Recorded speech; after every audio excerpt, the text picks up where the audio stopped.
I'll take all of that on the Cowboys right now.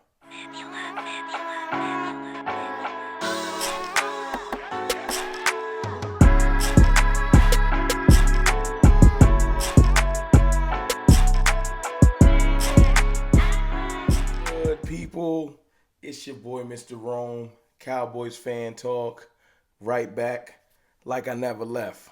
What's up with y'all, man? How y'all feeling? Look, man, I'm gonna keep it real with y'all.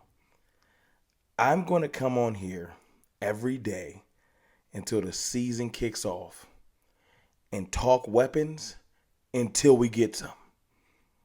So you're gonna probably get tired of me.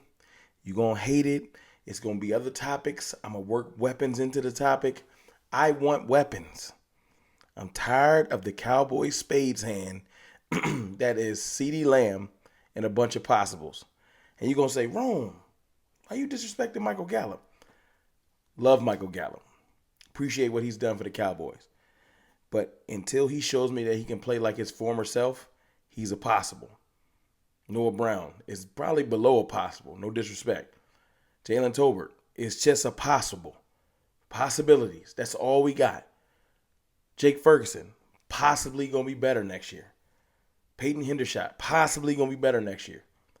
The definitive weapon outside of Tony Pollard that I know will come and do damage, regular season and playoffs, CeeDee Lamb. And until we get some more of that, I'm talking it. Prime example, you saw the video. Odell running again. Like running. Them hands always going to be there. That boy can catch. Circus catch. Sometimes he drop easier passes. But let me deal with that issue when he got the star on his helmet. I'll get mad about that later. You know what I'm saying? I feel like that's more so a concentration issue when you want whack teams. But anyway, please bring Odell over here. I'll take some of that. I will take some of that. I know everyone wants to just say, look, I would have took Odell when they was looking at him, but what we found out was he wasn't healthy. He just wasn't healthy. So we had to wait. You know, then you had the little airplane incident, and I know everybody's acting like they're going to come at his character like you ain't never had a bad moment in your life.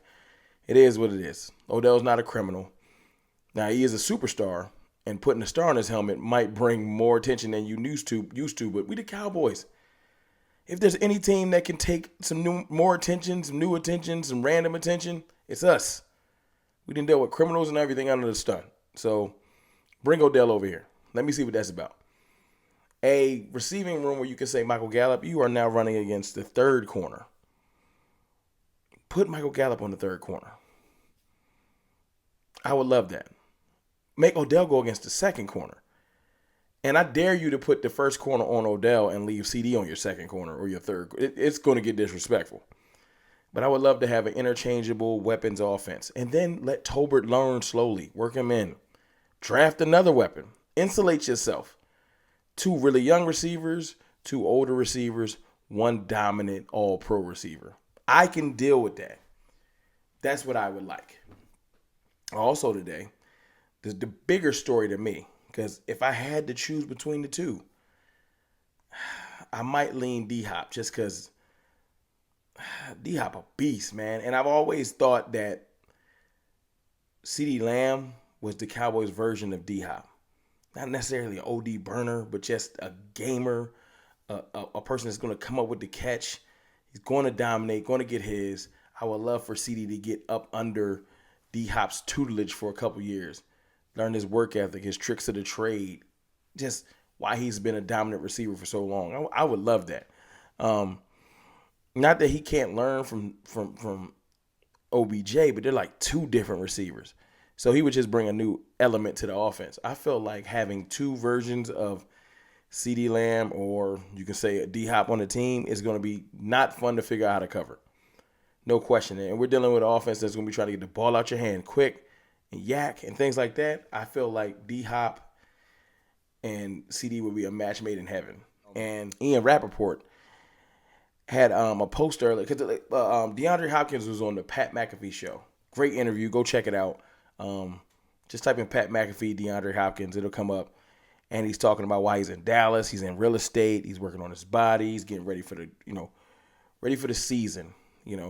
He says, currently I'm an Arizona Cardinal.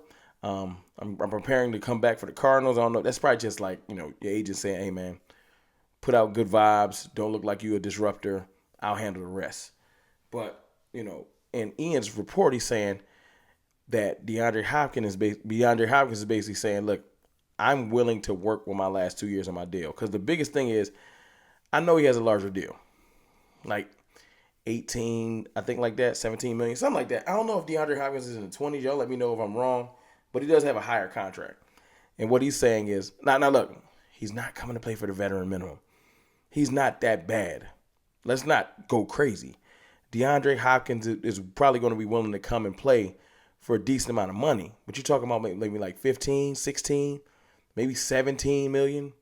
You know what I'm saying? Somewhere in that range. I don't think he's going to come play for 7 or nothing crazy. Let's not split his salary in half. But if he's saying, I'm not trying, even if he says he wants to come play for 20, you can pay DeAndre Hopkins 20.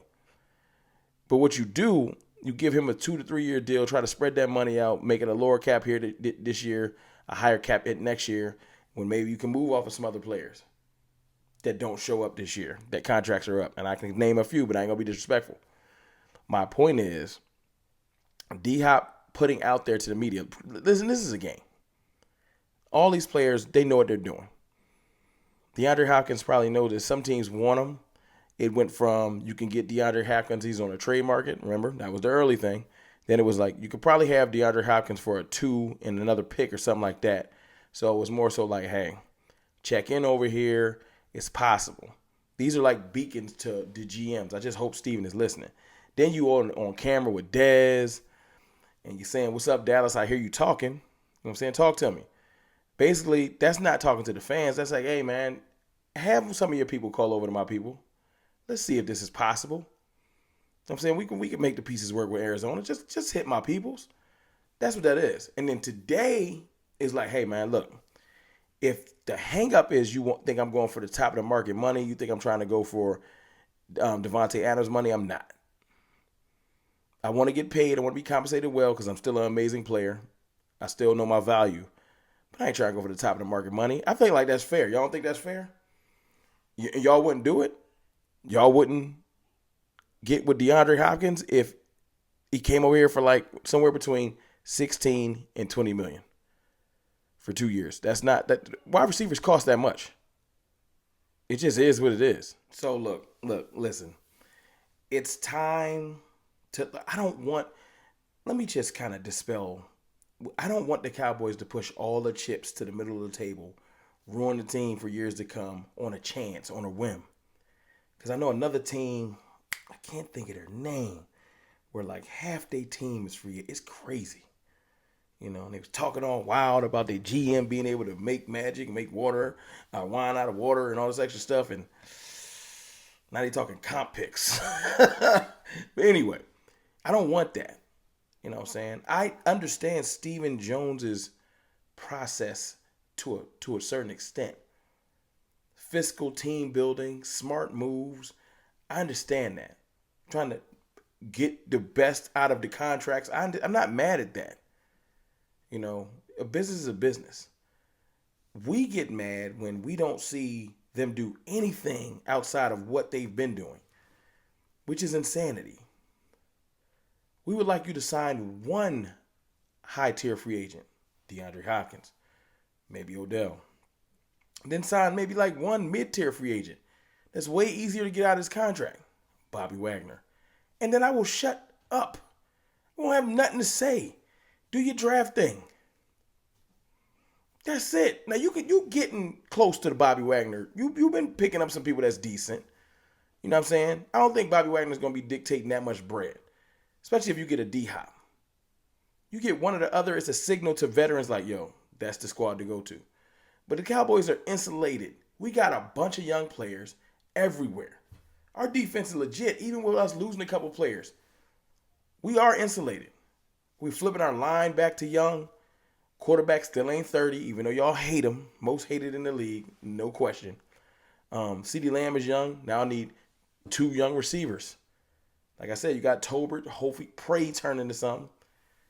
You go get another one in the draft to insulate yourself for next year. You go get D-Hop for 2 years. D-Hop plays for 2 years. Michael Gallup has to show and prove himself, or his out for his contract is next year. So if he don't show and prove, you move off Gallup, you keep D-Hop, you move up one of those young receivers. That's what you do. But look, y'all let me know what y'all think in the comments. Weapons, baby. The weapons was talking to me today.